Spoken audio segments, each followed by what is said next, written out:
একবার এক ব্যক্তি হযরত ইব্রাহিম বিন আদহাম রহমাতুল্লাহি আলাইহির কাছে এসে বললেন, আমি বড় অপরাধী।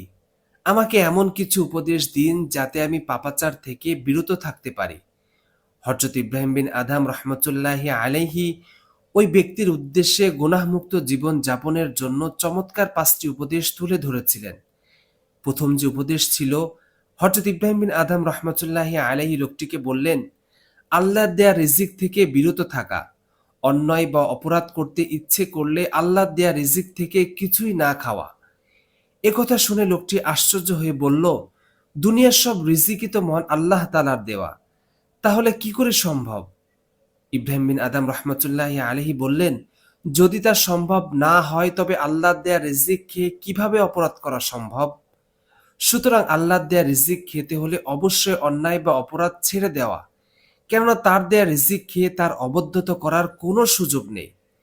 দ্বিতীয় যে উপদেশ, হযরত ইব্রাহিম বিন আদম রহমতুল্লাহ আলী লোকটিকে বললেন, আল্লাহর দেয়া জমিন থেকে বের হয়ে যাওয়া। যদি পাপ করতে হয় তবে আল্লাহর জমিন থেকে বের হয়ে গিয়ে পাপ করা। একথা শুনেও লোকটি আগের চেয়ে বেশি হতবাক হয়ে বলল, হে ইব্রাহিম, তা কি করে সম্ভব? পুরো জমিনে তো আল্লাহর। এর মানে হলো, তুমি আল্লাহর জমিনে অবস্থান করে তার বিরুদ্ধচরণ করবে? না, তা কোনোভাবেই সম্ভব না। বরং জমিনে বিচরণ করতে হলে অবশ্যই পাপ কাজ ছেড়ে দেওয়ার কোনো বিকল্প নেই। তৃতীয় যে উপদেশ, ইব্রাহিম বিন আদম রহমতুল্লাহি আলাইহি লোকটিকে বললেন, আল্লাহর দৃষ্টির বাইরে চলে যাওয়া। পাপ করার ইচ্ছে থাকলে আল্লাহর দৃষ্টির বাইরে চলে যেতে হবে। একথা শুনে ওই ব্যক্তি বলল, এমন কোন স্থান আছে কি যা মহান আল্লাহ তাআলার দৃষ্টির বাইরে? আল্লাহ তাআলা তো ঘোর অন্ধকারের মাঝে পিঁপড়ার পদচারণা ও পদশব্দ দেখেন এবং শুনেন। ইব্রাহিম বিন আদম বললেন, যদি আল্লাহর দৃষ্টির বাইরে যাওয়ার সুযোগ না থাকে তবে গুনাহ বা অন্যায় ছেড়ে দেওয়া ছাড়া অন্য কোনো উপায় নেই। চতুর্থ যে উপদেশ, মৃত্যুর ফেরেশতার কাছে সময় নেওয়া। পাপ করার ইচ্ছে থাকা ব্যক্তি কি পারবে মৃত্যুর ফেরেশতার কাছে সময় নিতে? একথা বলার কি অবকাশ আছে যে আমাকে আরো কিছু সময় দাও বা আমার প্রাণ হরণ করিও না? একথা শুনে লোকটি বলল, তা কি করে সম্ভব? কখনোই মৃত্যুর ফেরেশতা তার দায়িত্ব পালনে দেরি করবে না। সুতরাং মুক্তির পথ একটাই, গুনাহ মুক্ত জীবন যাপন করা। কারণ মৃত্যুর ফেরেশতা সবসময় প্রাণ নিতে প্রস্তুত।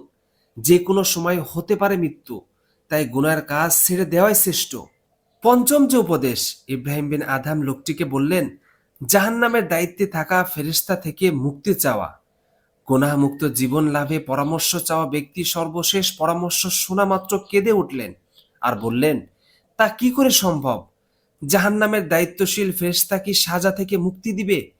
এবার হযরত ইব্রাহিম বিন আদমের কাছে পরামর্শ চাওয়া ব্যক্তি বলতে লাগলেন, হে ইব্রাহিম, থামো, যথেষ্ট হয়েছে। গুনাহমুক্ত জীবন লাভে পাপাচার থেকে বিরত থাকতে ৫টি উপদেশই যথেষ্ট।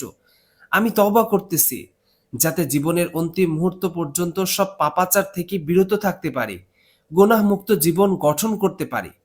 মনে রাখা জরুরি, আল্লাহর দেয়া রিজিক থেকে বিরত থাকা, আল্লাহর জমিন থেকে চলে যাওয়া, আল্লাহর দৃষ্টির বাইরে চলে যাওয়া এবং মৃত্যুর ফেরেশতার কাছে সময় নেওয়া এবং জাহান্নামের দায়িত্বশীল ফেরেশতাকে তার কাছ থেকে বিরত রাখার শক্তি ও সামর্থ্য কারও নেই। সুতরাং এই ৫টি কাজ যথাযথভাবে আদায় করতে হলে অবশ্যই পাপ কাজ ছেড়ে দেওয়ার কোনো বিকল্প নেই।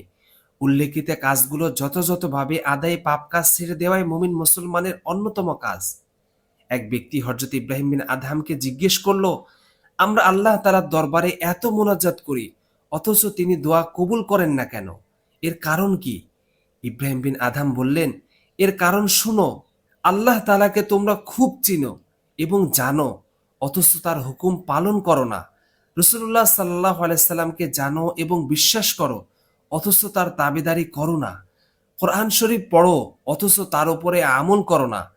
আল্লাহ তাআলার নিয়ামতসমূহ ভোগ করো, অথচ তার নিকট শুকরগুজারি করো না।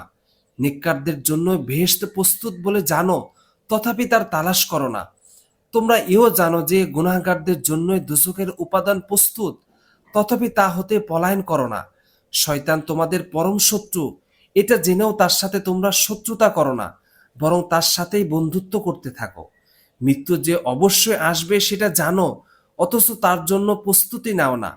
মা বাবা সন্তান দিগকে মাটিতে কবর দিয়ে আসতেছে, কিন্তু তা হতে ইবরত বা শিক্ষা গ্রহণ করছো না, নিজের কুস্বভাব, কুবৃত্তি ইত্যাদি দোষসমূহ ত্যাগ করছো না, অথচ পরের দোষ খুঁজে বেড়াচ্ছ।